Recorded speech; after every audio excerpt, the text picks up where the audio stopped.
Welcome back, everybody. It is Tuesday night, 8 p.m. Mountain Time, and that means it's time for another episode of Theater Trends with Jiles and Digital Don AV. That's right. We are back in the house, and we're doing it live for you every week right here, just pounding it out, bringing the good content. Don, how you doing today? Good, brother. I'm doing just peachy, man. Cool. Peachy King? Yeah. Peachy? Lots of audio work behind the scenes going on, for both of us. Man, it's been a busy 7 days, 7 days since because today was super busy too. Since the last time the show was on, lot of stuff has happened in the McCoy household here as far as hi-fi and AV goes. What about you? A good week? Yeah, just busy. There's only a few of us that actually make a living doing this. And those of us that work very demanding full-time jobs, like you and I both do jobs, people don't understand it's a lot of extra work to do what we do, man. Review, move stuff around, tweak it, take notes, calibrate it, write reviews. So, I hate when people call us names, man. Don't call us names, man. That ain't cool. What's up, C-Big? C-Big in the house. Yo, C-Big, what up? What up? Yeah. So as everybody gets in here, if you're watching, make sure that you're talking in the comments. We want to hear what's up with you as well. I think maybe we can just kick stuff off and start with because what I want to do is talk a little bit about some awesome gifts that you can give for the home theater aficionado, because it's hard, right? So you got a buddy, you want to get a present for them, and they're big in home theater. You can't go out and be like, oh, I'm going to buy you a Trinov, or So I want to talk a little bit about. Well, some people could. Yeah. This guy cannot. I will, in my heart, be giving everyone Trinov Altitude 32s, but in reality, no. Please, Santa, please. Yeah, I know that there are Santas like that out there, but this is not that Santa. Okay, but Secret Santa. The weekly recap. So, Double A's up in the house. What's up? Did you change your name? Double A now is A2. I don't remember A2 always being there. I think A2 got added on. Crafty play on the same thing. Maybe he did that because he doesn't want me to call him Double A anymore. He wants me to call him A2. I think that's what it is. What's up, A2? I'm changing the way I refer to you. YouTube put that on. All right. YouTube's putting it on him. I don't know what that's weird. Okay, you're back to Double A. So welcome, Double A. And all those other people that are out there watching, you get to have a greeting if you say hi to us first, because I don't know who you are unless you say hi. But today, couple of good things in the McCoy household. So in the theater, as everybody knows, I'm working through transitioning from projection to direct view display, and the first stop on the way there was to rip out the projector and then install a television, and this is one step closer to a 24:9 LED wall, right? So that's the end state. But I'm working with TCL, Sanus, and Dream Media, and Dream Media came out, and Chase and Zach, great guys, helped me mount. Master Lessons says, don't do it. Zach's a really good friend of mine, by the way. Zach's a great guy. Yeah, he was here in the house. You been to his house yet? What's that? You've been to his house? house? No, I've seen pictures. That looks badass. Dude. It is badass. It looks beautiful. Yeah, it looks beautiful. And then goodbye 2024 and AT screens. That's right. That's what the VAT technology takes the place of. Virtual acoustical transparency, VAT technology. It is the way of the future. And that's using dual centers above and below, and then DSP to give you the virtual center channel. Anyway, Sanus sent over their big boy mount that can handle up to 160-inch TV, 140-inch TV, and this little 98-inch, it handled it no problem. And then the TCL QM7, and it's all mounted up on the wall today. HDMI cables, THX certified. That's right, Pixel Gen cables in the wall, power going. And man, I started listening. I can finally demo the RBH speakers the way I want to, right? Because I can get that center channel all the way back. Dude. So good day today. Really, really good day. Yeah. You gonna set those RBHs up in your big theater? They're already set up in the big theater. Yeah, I heard you about your visit. Said it was cool. Yeah, video is posted so people can go and see all the secret goings on at the headquarters there, the secret construction laboratory. Yeah, they're like the nicest people on the planet. They are the nicest people, Like all of them. sincerely, just great people, man. I don't make it a secret. I got a really strong relationship with them. I consider much of those guys my family. They've taught me a lot. I've helped them. They've helped me, and I do love their products sincerely. I don't care friendship or not. You can call me bias or whatever. Just listen to it, dude. Well, I can take that and give a different point of view, right? But it ends up being a similar kind of thing. They are not my best friends in the world yet. I am friends with them, right? But I don't have the long history that you do. I think they are all absolutely freaking awesome. They are all super nice, and they treated me like family when I came to visit them, and I appreciate that. And I've got a LCR in my theater right now, and it kicks ass. It's really good. It's really, really good. So I maybe, we can have an impartial point of view and opinion while still having friendship. 100%. Absolutely. And we're 2-0 with the thumbs up right now for their gear. Well, I mean, here's the scoop, at least in my part and how I feel. My friendship was built because I was so enamored with their speakers and how good they sound. Yeah. I wanted to learn more. And in the process of learning more, I developed friendships, and I've got friendships with a ton of different manufacturers and people that work for manufacturers. Wouldn't you want people reviewing your products to be able to know people where you could get products to review? And then, that you can ask questions to, hey, what about this? What about that? Why did you do this? Or even give them feedback, which, at the Audioholics level crew, especially Gene, gives tons of feedback to manufacturers. And you know what? They take it to heart and make changes on it. So if you think that's a bad thing, then I'm sorry. I mean, you can go, hang out and do your measurements and like starve to death, but give me a break. Yeah. No, I part of all of this for me, a very strong component is, I like the gear and whatnot, but what I found that I did not come into this 5 years ago when I got started 6 years ago. I did not come into the, kind of the situation looking for was the community, right? And the friendships. Yeah. And it's a 100%. great set of people. I mean, there's a few duds out there too, but for the most part, they're all really good. And then there's a handful of folks that are really awesome. Master Lesson says RBH really does listen to the people and community and adapts and makes better and better gear. Yeah. No, they truly do. I mean, they listen to their dealers, they listen to their clients, and they've created things out of thin air based on things that I needed as an integrator, like doing giant theaters. I mean, really, I can honestly say the 21-inch sub project that was developed into what it is now started with the job I was doing with RBH, hand in hand. So yeah, I think that's cool. And they're another company. Like, they built me a 16-foot wide soundbar to go under 4K DirectView TV, $500,000 one. Who does that? That's killer. That is killer. That's just crazy. And it looked great. They had to ship it in 5 pieces because 16 foot's a little difficult to ship intact. You know what I mean? Yeah. No, it's been a really awesome week. Other things that are good. I've strengthened my relationship with Hisense. They're a company that I really like, televisions, and I'm going to cover them with a paid engagement. And so I have a real contract. I'm legit at CES. So I'll be at CES. And I'm really looking forward to that. So I'm going to have a good time hanging out with them, looking at their technology. And they're just killing it with their 110-inch TV is just crazy good.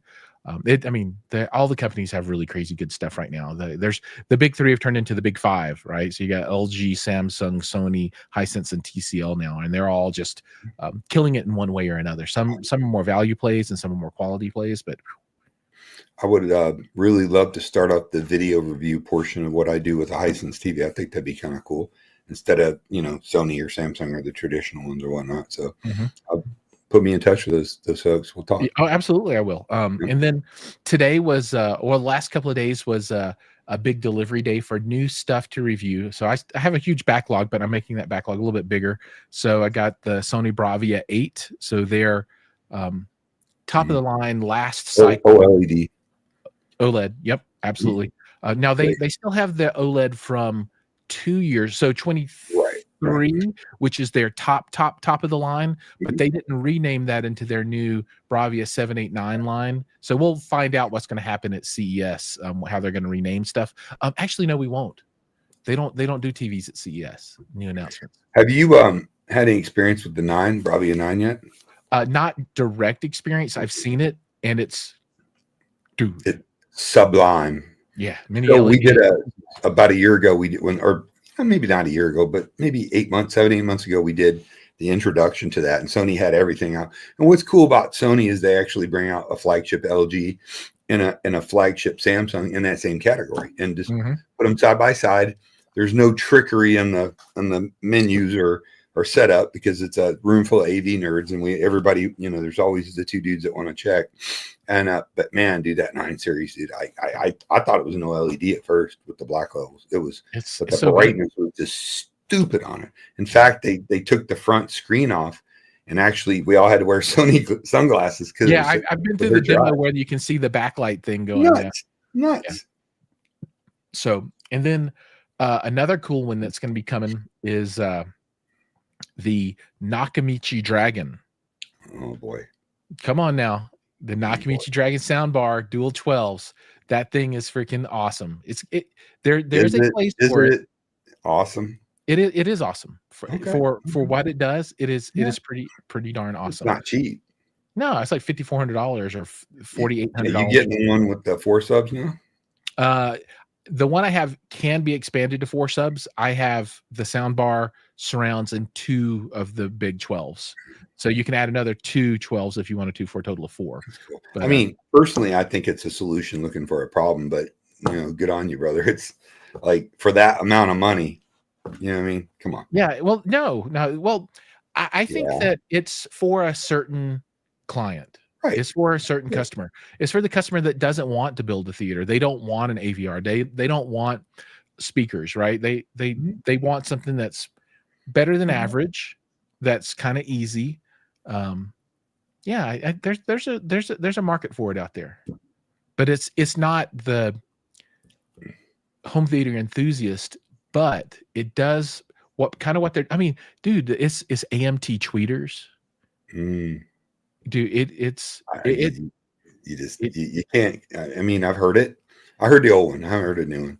It's just, again, I'd get a Sonos. You know what I mean? Like at that level, you're going to get higher performance. You're going to get bigger sound and bigger bass. But for that amount of money, it's what you want to spend it on, for sure. Yeah. I know all about Andrew Robinson and his. I'm not talking about Andrew Robinson. Yeah. You could get like a really nice set of powered speakers and powered sub, and I mean, there's legitimate audio options that you could get into. I'm just saying that's cool though. It serves the purpose as the most expensive, wireless powered soundbar in the world, pretty much, right? Was it B&O more or Bang & Olufsen? Don't they make one? No, B&O is way more expensive. Sennheiser, okay. Yeah, B&O's. I mean, B&O is a different class of product, right? It's totally. I don't even compare them. So there are soundbar producers that are different. Like if you're going to buy an RBH soundbar, if you were going to buy a Leon soundbar, it's a different kind of product, right? So those products, it's just different, right? So that there is a customer for this, and it's not the people. So I mean, it's substantially different. One's built for integrators crafting high fidelity sound in a very discreet. You know what I mean? I mean, this is somewhat discreet, but it's still not discreet. You know what I mean? I understand, but they are two totally different categories. It's not discreet. I know it's not. Yeah, absolutely. It is not, dude. That's why I say there's other options I would choose besides this mammoth soundbar. This thing is crazy. I mean, I love it for what it is. It's a surround system. It's not a music system. I mean, I mean, it's got a few warts, and I'll have it all out in the video when I do the review of it. But I do like it. However that, whatever people are gonna say, I do like it, man. Anyway, so that's another one that I'll be working on. That'll be coming out for everybody to see. It's I You love go, that. boy. I love that kind of stuff, man. I just love it. No, it's cool. I Jack mean, if says somebody that, sent me one, I'd review it. I'd hook it up. right on. Jack says the 4 sub is about $8,000. So maybe the version I have now is That Jack dude 54. looks familiar. Yeah, so it's like I think the subs are like $1,200 a piece. None of the stuff is inexpensive. Mad Piranha in the house, welcome. What is up? Hi-Fi Haven says, "What's up?" If there's any Colorado folks that want to check out the Dragon, I'll get it set up down here, and we could do a Dragon night for some Coloradians, and I'm busy that night. Sorry. well, you know what else they get to listen to on Dragon night? They get What? to listen to a RBH 3-channel Yeah, there you go. front soundstage. Just don't let them go in and smash that thing up afterwards. Tuned by Trenoff, so they can see the difference, right? That'll be cool. Yeah, that's gonna be good. Tuned by Trenoff, yeah. Home Theater Denmark. Welcome from Denmark. I'm glad to have you on here. My Norwegian Viking brother. That's right. I know it's he's a cool person. Right on. Very cool. And Master Lesson says, "Hello, Denmark," and Alcon's audio. Hold on. Did I miss Alcon's audio? Somebody from Alcon's here? Where? I hope so. I love Alcon's audio, and I love the crew with Alcon's. Maybe I missed them. I haven't met them yet, but they definitely make killer products. Oh, dude, it's so good. I know. Those ribbons they have. Are you talking in an audiophile, dude? And the best in the world. In this review I just finished writing this weekend on a certain speaker line, or a couple speakers from it, I wrote like, we're in a renaissance of sound. I mean, as an integrator, I've got like real discrete high fidelity options. Now, are they as good as a high-end set of towers? No, but I mean, they're pretty damn good, and you just don't see it. Like, you go in a room and the only thing you see is a little bit of a grill on the bottom of the TV. It looks like it's part of the TV, and everything else is hidden. And it sounds good. Don Dunn has heard it all. Yeah, well, not all. Not all of it. I heard a lot of it. It's what I do, man. It's my life. Yeah, that's his business. That's my business. That's my business.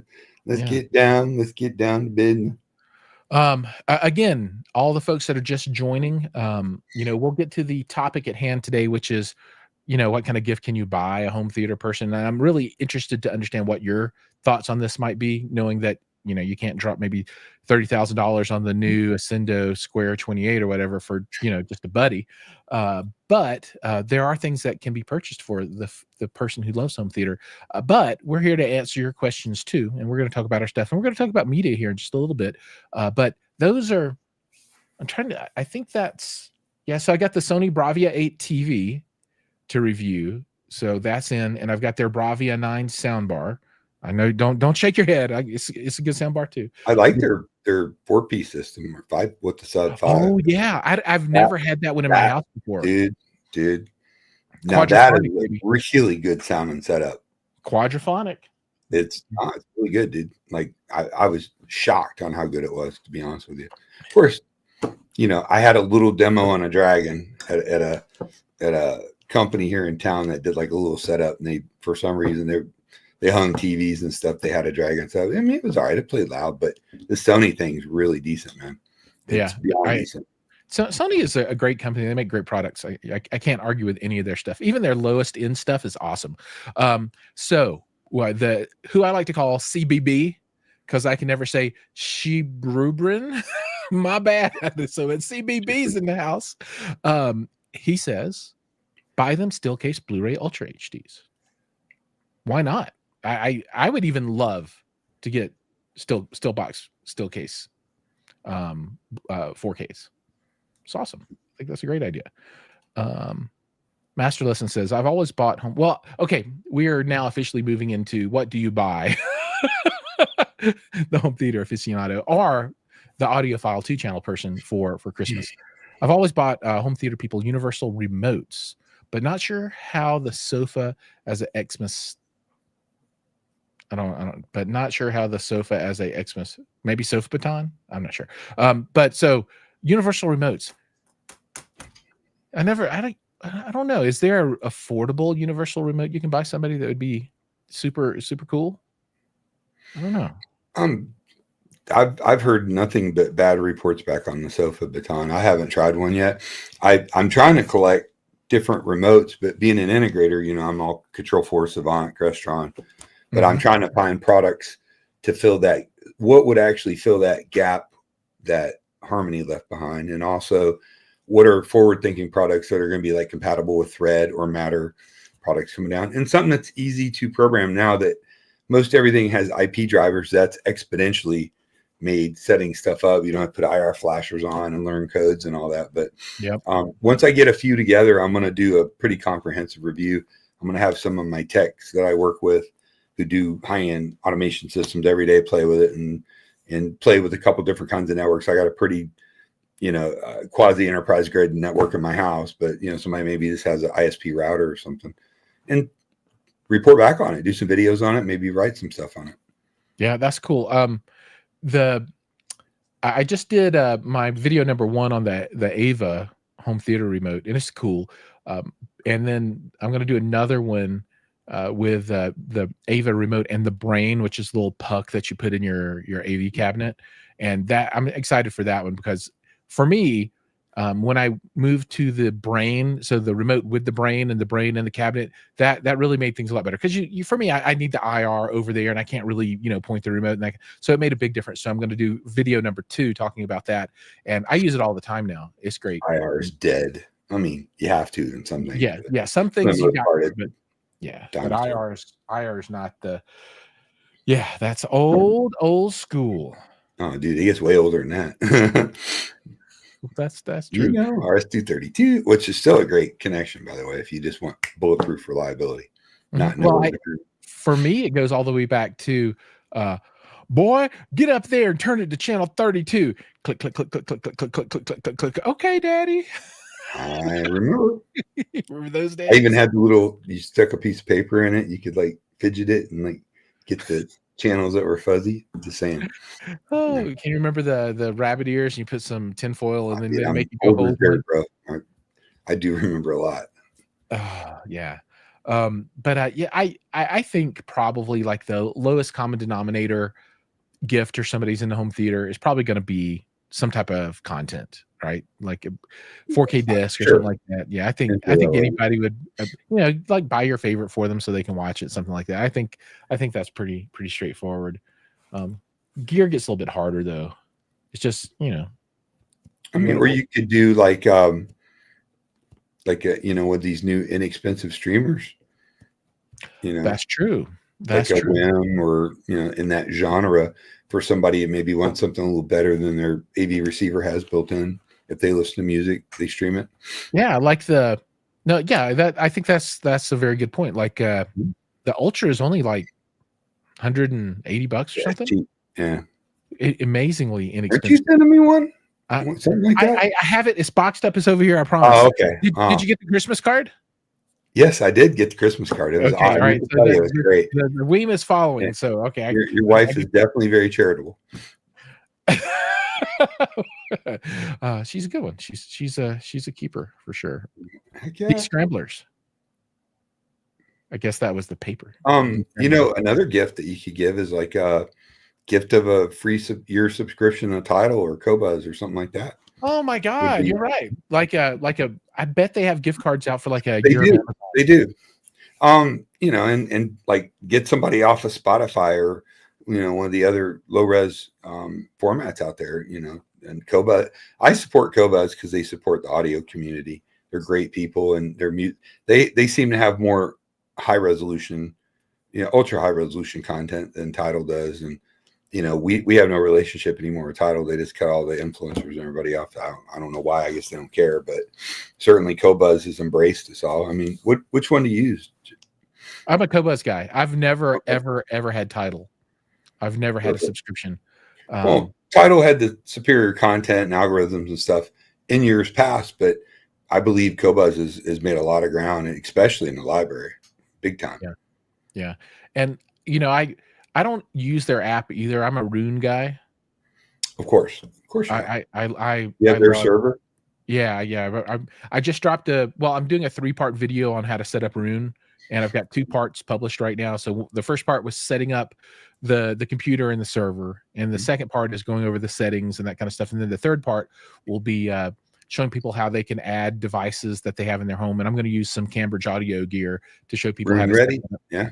Yeah, it's got to be Rune ready for sure. Cambridge is killing it, dude. I don't care what anybody says. Anything that Cambridge makes in each particular class absolutely more than holds its own, and many times outperforms other things. Like, I've got this Evo 150 streaming amp, and it's just an absolute dream piece of equipment for $3,000. What it gives you, I mean, you could drive pretty big decent speakers with it very well, and it's got a plethora of inputs and outputs and compatibility with almost any kind of format out there, including drawing metadata and playing music from your stored hard drives.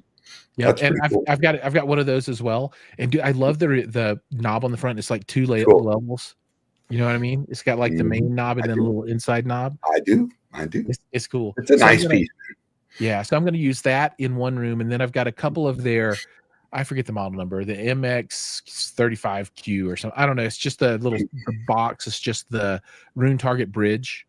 So it doesn't have any interface, anything. You just set it there, and then you plug it into your amplifier, and then you target your Rune at it. And I forget the model number, but sounds great. And so I'll use those along with my Storm processor in the living room and the Trinov in the home theater, and then build a whole home audio system that's all synced because they're all Rune ready. And then you can some of the better AV receivers are Rune ready now too. It's a big deal. It's totally a big for me anyway. I mean, not everybody's in the Rune ecosystem, but I loved, dude. I just sit down here and I got my system over here, and I just hit play in Rune, and it just new stuff, and it just sucks out of Cobuzz. Love Rune. Yeah, it's awesome. Double A says I have Cambridge audio over the ear headphones. Sounds great. Mellowmania. Right. Crazy name. I'm like, come again? When they told me the name, Mellowmania. I'm like, I'm Mellowmania. Okay. Yeah, and I agree with you about the gear being super awesome. I mean, it's really good. It's strong. Have you heard the Cambridge like all-in-one box speaker? With everything built into it. I've been told one of the reps, Steve, is a really good friend of mine, and he's like been raving about this. He says he's going to send me one. They just can't keep up with orders right now. They're making them as fast. They're selling them faster than they can make them. Yeah, the gear just looks so good too. Killer. Yeah. No, they do a good job, man. And you know what? They're cool people that actually listen to their clients, and they respond to all their reviews and requests, and I mean, they actually care and listen. To me, they're kind of a unicorn and a value, but high quality product that competes way above its price range. It's good stuff, and I don't think they get talked about enough. Well, because it's a home. The honest to God truth is, it's a home theater world, and they don't make any home theater products. Yeah, and they don't really care to, because of everything involved in it. You try to compete in that realm, dude. You're competing against Marantz and Denon and Sony and huge companies. Anthem and big Arcam, big powerhouses, dude, that spend a lot of money. So instead of just coming out with a mediocre surround product just because it's got their name on it, they stay in their lane and focus on what they're good at. And I absolutely commend them for that. Yeah, because in the rest of the world, 2-channel stereo is bigger than surround sound for the most part. Yeah, that's very true. It's a different world outside of the USA as far as that stuff goes. So a couple of more comments on the gifting. AAA batteries, $7.99. Great idea. And then Pura 4 air fresheners, $50, and your friends will smell better. I don't know if that's a commentary on your friends in particular. What kind of people you hanging out with, man? Masterless is his buddy. Is all. I won't say nothing, but here, Merry Christmas, motherfucker. I mean, like, whoo, you got to take a shower. Put this one in your car. Put this one in your office. This in your ass. Hi-Fi Haven perked up. He's all like, I like this battery thing. He says it's better than a tube of socks. Oh, I don't know. So I always find socks and underwear an absolute appropriate gift because that's pretty much all I ever get. Or my girlfriend now, she buys me cool shit. Like she bought me the Excalibur, like $900 like live steel That's full nice. reproduction. Yeah, she's getting me. She bought me a Colt Python. She bought me some good shit. Lately it's coats and stuff, but socks and underwear are a perfectly appropriate present for You know, one thing that I want to get, and I don't know how to buy. Maybe I'll ask you one day on suggestions for what to do. But I've always wanted like a display blade. Just it's not something I ever use for anything, but just something that looks good. But I want it like done out of what is it called, Damascus, where it's got like it looks like all the lines in the middle. Yeah, so or is it canister or something, or I don't know what it's called. Well, first of all, one of my best friends in the world, I just hung out with him last week, owns a company called sabersmith.com.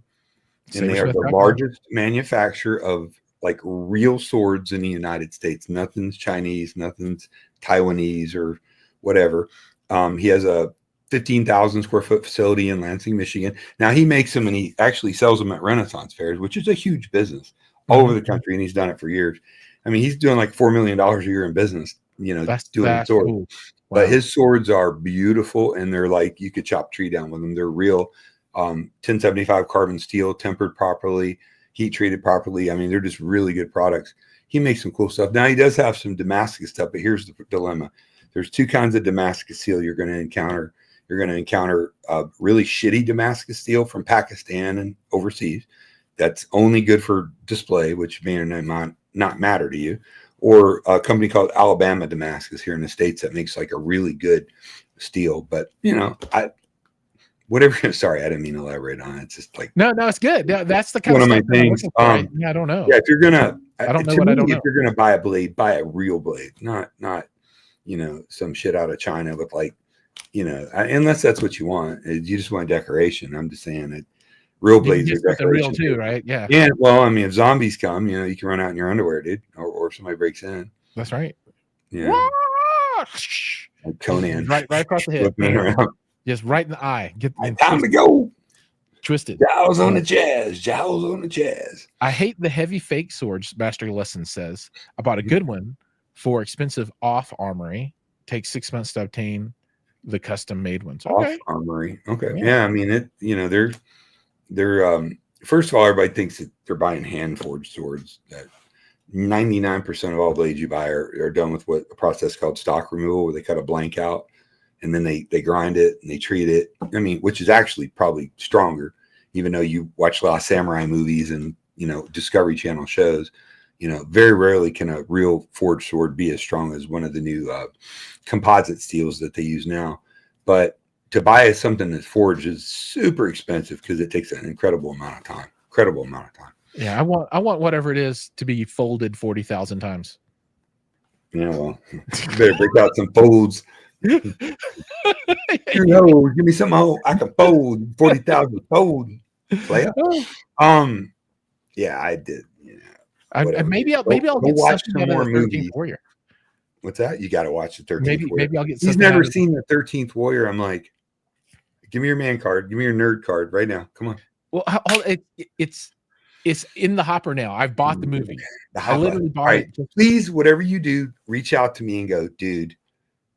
After you finish watching it, now you might hate it, but I doubt it. I doubt it. I think you and I see eye to eye most of this stuff. I think so too. Pretty good. So I think if you like it, great movie, dude. It's a movie that never got any love because the crickets were cricking. The critics were being critics and not doing it justice. But it's a killer flick, man. Antonio Banderas didn't kill it. Antonio Banderas. He was okay. Even Habalam, it's just watch it. Right on. Master Lesson says he likes the Highlander style of swords. Yeah, that's more than the katanas and stuff. Single-handed, sword. I mean, there can be only one. The remake. They're coming out with a remake of that. Really? I think next year. Yeah. That's cool. What's the dude that used to play Superman? He was the Christopher Reeve. No, he was on the. Shit ain't right now. That just ain't right. Come on now. So bad. Henry Cavill Gavel, yeah. He was the Witcher, but he's not the Witcher anymore. Witcher, yeah. No, they got Helmsworth's like his little brother or whatever. One of their 40 brothers, you know. Yeah, I don't know. I got to catch up on that. And this is a good segue into Content Corner. Mm-hmm. What did we watch this week? Everybody out there, what did you watch this week? All kinds of stuff. What did you watch this week? Digital Dawn, AV. Well, I watched the finale of Yellowstone. How was that? It was absolutely fantastic, like the whole series. I've not watched it yet. Yeah, it's a travesty. Thanks, Kevin Costner, dick. You know, like that was a really, really good show. But you know, Taylor Sheridan. I watch Lioness religiously. I absolutely love that show. It's fairly technically correct. I mean, not completely, obviously, but it's still really cool. We're watching that new show, Oil Man, another Taylor Sheridan show. Yeah, I saw that one. That one looks good. It's actually really, really good. Watching the Dune series, which I'm enjoying immensely. You gotta vote from AA on Landman. Yeah, it's really good, man. Yeah, it's pretty good. We have to talk about this. Secret Level. Mm-hmm. There's a show called Secret Level. Mm-hmm. Have you watched that yet? Okay. I mean, I would. Yeah, and these are they're 10-minute episodes, and they take a game. It can be a board game or a computer game or whatever, and then they take that as the basis, but not a literal adaptation of the game, and then they make a short movie about it. That's 10 cool. 15-minute thing. And dude, they did D&D is the first one. Oh, I've seen that on Amazon. Dude, that was crazy. Dude, I know exactly what he's talking about. That is a killer show. It reminds me of Death, Love, and Robots, only a little different, which I thought was really good, especially the number 13 ship one or whatever. I just thought that series was really good. Yeah, I watched Arcane. Watched all of that. You did too. Yeah, the Arcane. Brokenhearted at the end. I'm like, come on, man. It's like brokenhearted over and over and over at the end. Well, my daughter's huge in anime. So we watched all of JoJo's Bizarre Adventures, all 9,000 episodes of it. And I really kind of got into it. And let's see, what else are we watching? Demon Slayer. I'm watching that. The anime? Mm-hmm. Okay, that's cool. Yeah, it's really cool. The other show on Vox Machina is the best animated show ever. One of Vox Machina. Have you seen it all yet? What? Have you seen all of the episodes yet? Not the last two. Yeah, there's one, and that guy, the bard, the halfling bard or whatever. Yeah. He casts Dick Lightning. Dick Lightning. I saw that. Yeah, I did see that one. That shows, dude. That is a clever killer. Well done. I mean, because we just run out of stuff to watch, dude, and some of that anime stuff is really good. And the sound, the Atmos and the sound on a lot of it's just top shelf. Yeah. We watched a show called Delicious in Dungeon. Yeah, I saw that. I heard it was pretty naughty. It's not really well. Okay, man, I think you're thinking about something different because this one's about cooking. Oh, right, you're right. I think you're how to date in the dungeon level number 2. Yeah. I know how to date. Yeah. But this one is it's I don't know. It's kind of silly, right? So it's just about this. They have this dungeon in the middle of town, and people go in the dungeon and they go level to level, and they die, but they can all be resurrected. But this show is all about this group of people that go into the dungeon and then they eat the monsters, right? And then it shows the recipes and how they cook all this stuff. So it's like a fake cooking anime show of monster meat. Clever. And they have these animated mushrooms, and they always catch the mushrooms and chop their feet off. They must grow a lot of mushrooms in Japan, dude, because they come up with some whacked out shit, dude. My girlfriend's Japanese, I'm y'all come up with that. It definitely was a interesting, but me and my boys watched it while we would eat. So we watched Delicious in Dungeon, because we always watch cooking shows and stuff, while we're watching TV and eating at the same time. We did Culinary Class War. the Korean cooking show, which was really good.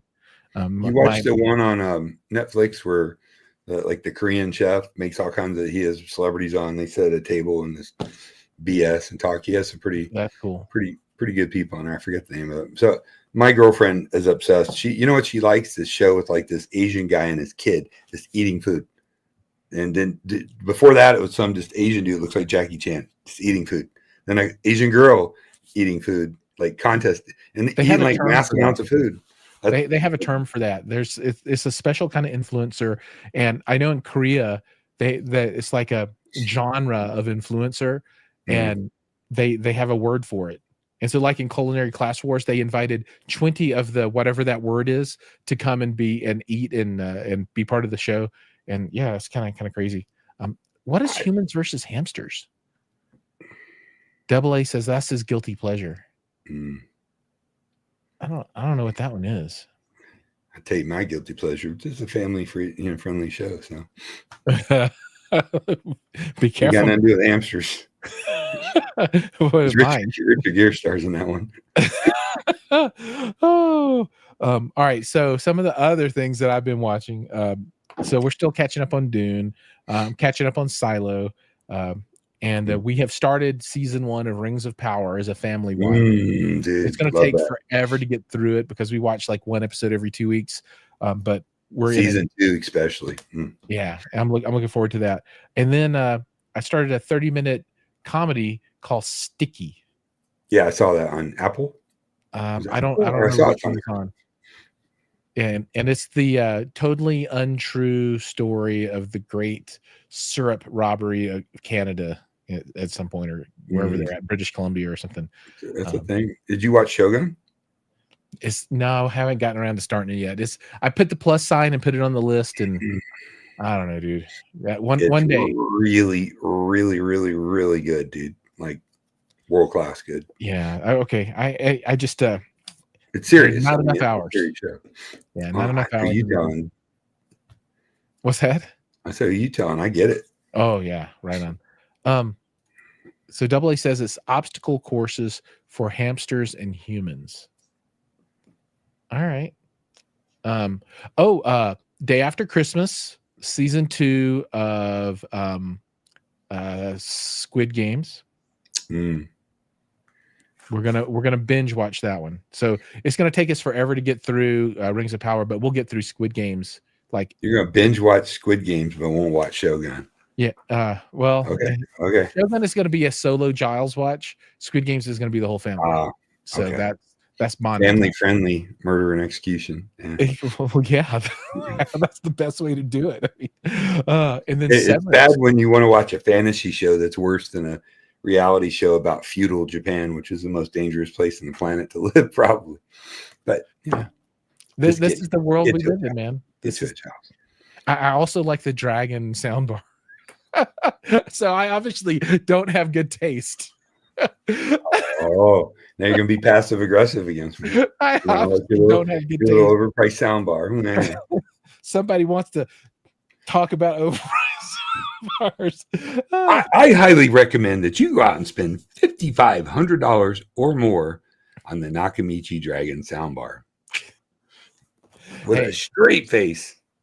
Well, I don't know if I'll go that far, but I'm excited. Dude, it's cool. But dude, it's so cool. Anyway, moving on. Squid Games is subtitled. I think it's dubbed.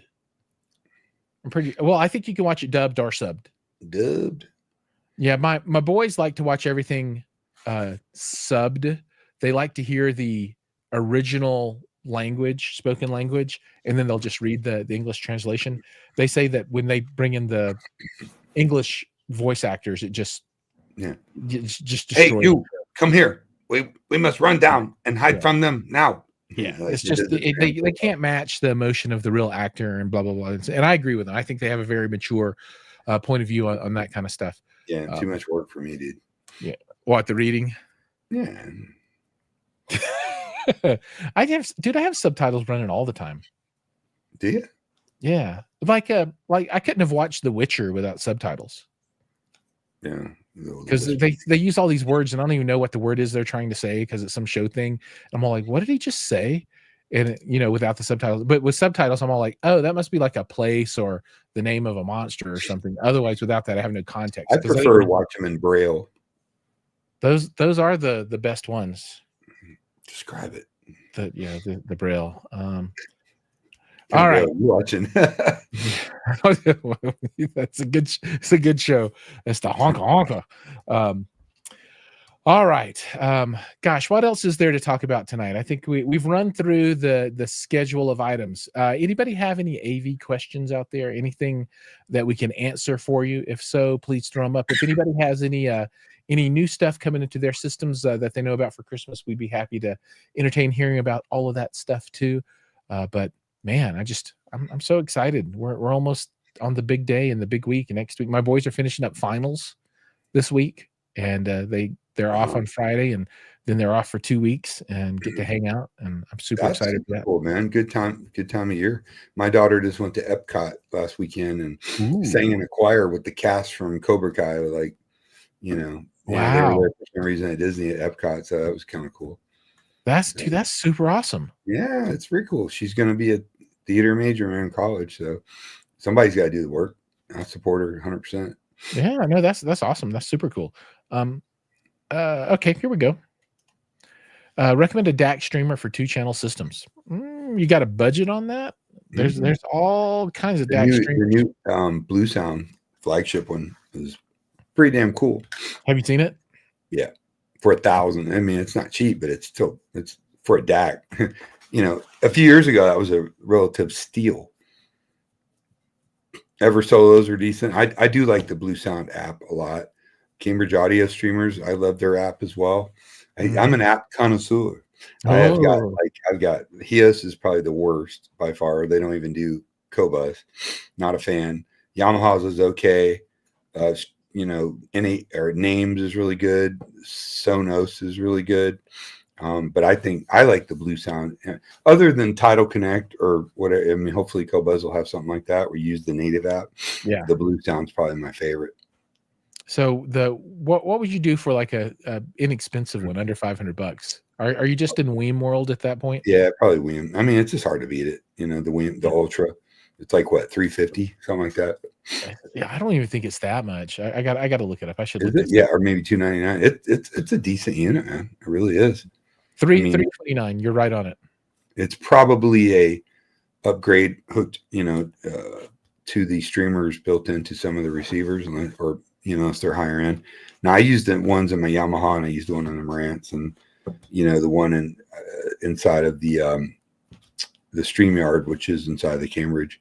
So I just use them natively, or I'll use the Cambridge as an outboard DAC, which is really cool. Yeah, that is cool. Yeah, Matt Prana says it's just something to hook up to his Carver system. Carver. That's a name I haven't heard in a minute. Wow, I had several Carver pieces over the years. Good times. And will the Mad VR Core take 4.2 movie and fill a 16:9 screen? Yes, you can make it do anything that you want it to. So yeah, you can do a CinemaScope, and you can make it vertically stretch if you want to. Now, it can actually do it in different ways. So you can just have it size it up so it chops off the edges, right? And then I think you can have it do. Do you know if it does the nonlinear stretch vertically? I think it does. That's a Ryan question, but I'm going to go out on a limb. I say I think it does. I think it does too. Joey Peacock? Yeah. Oh, Joey's awesome. Talk about a good guy. Yeah, Joey's the best, man. Yeah. And a real true lover of cinema and theater. Oh, I love to see his posts come across on LinkedIn. Yeah, they're always wonderful. So. Yeah, he has really good posts. The VR Core, Mad VR Core is a solid piece of gear. I've got the Envy Extreme Mark II, and the big difference between that is that the bigger higher end model will do all of their AI stuff, but as far as the stretches and all that kind of stuff, the functionality between the two units is the same. And I'll be looking at doing something like that too on my TV, because I would like to, on all the scope content, make it a little bit taller. Now, I don't know that I'll go all the way up to the 16:9, but just a little bit. just so I can use the real estate on the screen, and until I can get that 24:9 screen. But who knows when that'll be? Well, computer monitor. Yeah. So what do you think this video would be interesting? And then everybody out there listening, tell me if you think this would be interesting too. So, I've been talking to all these different LED wall companies, and you can work with a company here in the United States, and there are a lot of great companies out there. Just Video Walls is one that they're all middlemen. Yeah, they're all middlemen. That's the thing, right? So you can go in and buy the exact same gear that they're going to sell from China, but you don't get their expertise and you don't get turnkey and that kind of stuff, which is key. It is a big deal because it's not like setting up a TV. It in no way is like setting up a TV. Isn't. Yeah. But I was thinking about, because I'm collecting quotes, right? Because I want to understand what that cost model looks like. And I wonder if there's enough people out there interested in that right now for a video about the costs of those and the different companies that you can talk to in China. I actually am one of my best friends in the world is probably one of the leading guys on direct view LEDs. He used to be the vice president of Unilumin North America, which is the largest manufacturer of direct view LEDs. He's no longer at that position. He's got some other options. So let me talk to him and see if he would, I don't know if he'll come on. He's kind of shy, but dude, if he would come on the show, well, I don't know. I'm not going to assume that he would. He probably won't, but if he would, it'd be great. He's a dear friend, a great dude, but at least he can arm us with some good info to deliver to the people. I would love to have him on the show. And so AA says he would be interested in, do these fit down basement stairs? Yeah. So the LED walls are only the modules are about like this big, and then you have like 6 little squares that kind of slap on, or 4, just depending on what it is. So yeah, and then the frame for the wall is just modular, and you just build it. That's the great thing about it. It's not like a normal TV mounting bracket. It's literally a frame with bars that go all the way across, so you can mount. And most of them are custom made. Peerless, I know some people at Peerless, and they're probably one of the leading manufacturers of those type of mounts in the world. That's really cool. Yeah, I follow a CI that's like out of New Jersey or something like that. AWOL. And they always have a lot of cool Instagram content, and they were showing their demo room, or it's not really a demo room, but just in their, I don't know, their facility, their sales floor thing. They had 4 different LED walls, but they were small. They were probably like 4 foot tall and 2 foot wide, but it was the different pixel pitches. So it was like P0.9 and P1.2 and P2.7. Right. So you could see that's where the money goes up. Yeah, as you get smaller, the money goes like this. But I thought it was really cool that they, you could sit down and, they gave you those different options visually, so you could, figure out how far you're going to be away, and then really see it with your eyes. Not full big screen, but enough of a screen where you can say, okay, I like this, or I don't like that. I thought that was really cool. Yeah, and there's a lot of arguments, and I'm not going to stir up the hornet's nest of internet experts again, but I can't imagine anybody that would really prefer the picture on any projector over a really, really good direct view LED. They're just better, dude. I mean, they're just brighter. The whole argument, but I can't put my speaker in the middle. Well, there's ways around that. I mean, and I get it. And I understand completely. I'm way more on the audio side than video, and you're probably more on the video and audio than me. But they just look stunning. I would say that 99% of my clients would prefer some kind of TV or direct view, LED, if they had a choice, because most people's perception of a projector is what they see in a sports bar. The general public, not aficionados. Sure. Yeah, no, that makes a lot of sense. And you know my story. I had a JVC projector, and I had a lens in front of it, and anamorphic lens, and projecting onto a scope screen, and it was great. It was awesome. But I enjoy watching even this low end. I mean, to be frank, the TCL that I have, it's only $2,200. I mean, it's not a top of the line 85-inch OLED. It's just big and has a really good picture for the money, and that's why I wanted to cover it, right? Because I think this is something that most anybody. You don't have to be rich to get this TV to have a really big, nice experience in your home. You sit about 9 feet away from it, and it's big. But I like this better than the projection system I had in place. I really do. Yeah, as long as it's got a big enough picture for your seating distance to really give you that immersive effect that people are looking for. Why not? Yeah, I mean, for me, it does need to be bigger.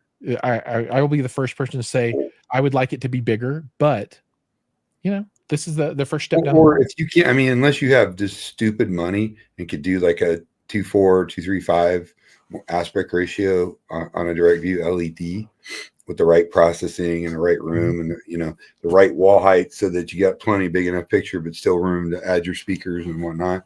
That would be way to go. But probably realistically, I would buy some kind of really high-end projector, an AT screen, and if I could build the room from scratch. If I was going to do a dedicated theater space, I kind of group, like, you have your dedicated theaters with dedicated theater speakers, high output, usually horn loaded compression drivers, large ribbons, whatever they might be. And sometimes people only worry about the surround calibration. They don't go into the audio calibration because nobody ever listens to music in it. And that's fine because it's a dedicated theater. I don't go to the movie theaters to jam. I go there to watch a movie. Or you can do a hybrid system. The overwhelming majority of people have family room systems, Giles. They just do. Yeah. Or some kind of version of that. And then we got tower speakers or bookshelves and a horizontal center channel. And those can sound amazing. Come to my house. I invite anybody. Come to my house. If you don't like it, I'll give you your money back. I like it. And talking about coming to your house, I think we can close out on show stuff coming up, right? So next big 2-channel show is, I guess, going to be the Florida show in Tampa, right? Florida Audio Expo. It is February 21st through the 21st, 22nd, maybe 23rd. I think it's Friday, Saturday, and Sunday. It's in a new venue this year, which is much bigger and better. It's about 20 minutes from my house. Yeah. Which is cool. That is cool. I went by and checked it out. It's going to be a lot better venue. They're going to have a big car stereo, sound off, and a bunch of car stereo vendors, which is cool because that's just another aspect of audio. And that's where I started. And that's where I started. Like me, I live for car audio. So I think that's cool. So it's a ultra high end 2-channel. Usually only a couple companies will have surround. I wish more would, at least to show off like Atmos music.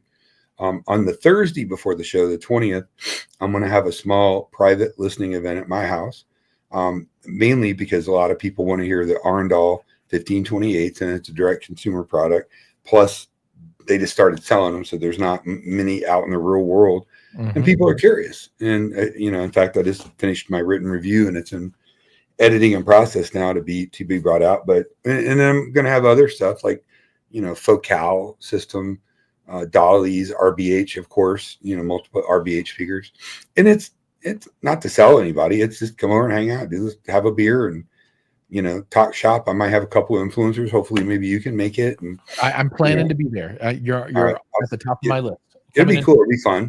And, or at the audio show, if one evening somebody wants to come out and we're not having dinner with somebody, then we come over and grab a listen. It's all about sharing, man. And, a little bitty shitty part of me, inside's like, oh, so I'm an audio show. Huh? Well, just come over and listen for yourself, dude. My door's open. I'm going to vet you and make sure you're not a nut job. I mean, because first of all, everything in my house is either in a safe, secured with cameras, alarms, blah, blah, blah, or just too damn big to steal. Like, I mean, if you had a crew, but my neighbors might frown on it. So I'm not too worried about that. That's cool. Right on. No, I'm really looking forward to that. I think it'll elevate my experience at the whole show. Yeah, it'll be fun. It'll be a good show. It's going to be super cool. And hopefully some of the people that are out there watching tonight cross over into 2-channel world as well a little bit and might be out there. That would be. Yeah, I hate that there's two worlds. I mean, I come from, from car audio. I went into the 2-channel world. That was the next progression. And then, of course, home theater. And the home theater was cool because you could use some of that car audio creativity because you were doing whole rooms and put speakers in places like you would in a car. So I think some of the best, like Matt Pose, even, and some of the other people all started digging on car audio, man, because you're not afraid to cut and move and add things and run wires. Is cool. But why not a system that does both? I have 2 systems that are incredible surround systems. they're also incredible 2-channel systems. Yeah. You know, and I've got a dedicated 2-channel room. I should have that all up and running by the time you get here. So that's cool. Yeah. And I tune my multi-channel system to be a 2.1 system for music, right? And and I do that with stereo subs too, right? So, you know, I've got subs right by my fronts, and I turn that into the left right, you know, and it's full channel left right. I think every surround system should start with considering making the front left and right channel the anchor, where you could actually use it. Not that you would, but you could use it with a phantom center channel. And then when you add a center and the other speakers, it just makes everything all that much better. Yeah. You know, it really does. Mechanically, it does. I mean, literally towing a speaker an inch or half an inch will make an audible difference. I've heard it. I heard it just recently. I hear it all the time. It does make a huge difference. And it's funny. Sometimes, you know, I when I tow them in a little bit more, it gets better. And then for some speakers, when I take away a little bit, there's no quantifiable way. I mean, you know, everybody wants to talk about measurements, but there's just certain things you can't really measure. Yeah, like you can measure the dispersion and all that, but you don't know how it's going to act in your room. You could take the same set of speakers and put it in 3 different rooms and get 3 slightly different end results. That's just the nature of the beast. So that's why everybody talks about having a speaker as neutral as possible that measures well to a point. Because if it doesn't measure well in certain areas, but you tonally like the way it sounds, you can always EQ that out of it, you know. But you got to start off with a good product, a good base, good ingredients if you're a cook, and then put it in the room and the secret sauce. And I'm going to shoot a video step by step on how to set up a stereo system and add a center and rears to it. But really, it's going to hyper focus on getting your front 2 speakers. Like you said, dollies are designed to be played off axis, meaning point straight forward or maybe just a hair of a toe. Yep. A lot of other speakers and you know, only sit still in absolute. So the people are like, oh, you got to do it this way. No, you don't. If you slightly tilt them, and I start with 1-inch increments and play the same music over and over that I'm familiar with. Then I listen and I listen and I listen. Sometimes we measure that process until you find a spot. Sometimes you'll come all the way in. Like the speakers in my big room now, I like them about 3 degrees off of complete axis, proper axis. That's just cool. Where they sound the best. Yeah, and I would love to watch that video. That, I mean, for me, I think that would be a great educational video, because that's, you know, that's one thing I want to learn more about, the different methodologies that people employ to do that setup in the room, right? Because that's the final frontier. You buy the gear, but you got to put it in your room somehow, right? And a lot of it's common sense. You know, some people have, you know, an L-shaped wall a lot, and I do to a point that I'm able to stay about 4 feet off of it. Where one speaker's right next to a wall, you've seen it online, and another one they're pushed right up against the back wall with a cabinet, and then the center channel slid all the way to the back. They're like, oh, check out my system, it's killer. I'm like, dude, it's not killer yet. If you think it sounds good now, just these few little changes and your wife won't divorce you, I promise. Right on. That's cool, man. All right. I hate to say it, but we're at the hour. And that means that I know, and I'm a stickler. Ding, it means it's time to go. Time to go. Right on. So, as always, everybody that's out there watching, thank you so much for your time. Thanks for joining us and being part of the family here. You know, we hope to see you again next week. And Don, thank you for spending your time with me. I really appreciate it. Enjoy it. It's one of the highlights of my week to hang out with you. Is it? Yeah, it is. I enjoy it too. Yeah, I enjoy the people. You got really good people to watch. They're not douchebags. Yeah, no, I got a good crowd. There's no doubt. You really do. Yeah. I wish some more of the folks that watch, because I see the numbers go up and you're not saying anything. I would love for all the people that don't say anything to, you know, join in, be part of the family. It's all good. So with that, we're going to go ahead and kill it. Thanks everybody. See you in the next one. Appreciate it. Cheers.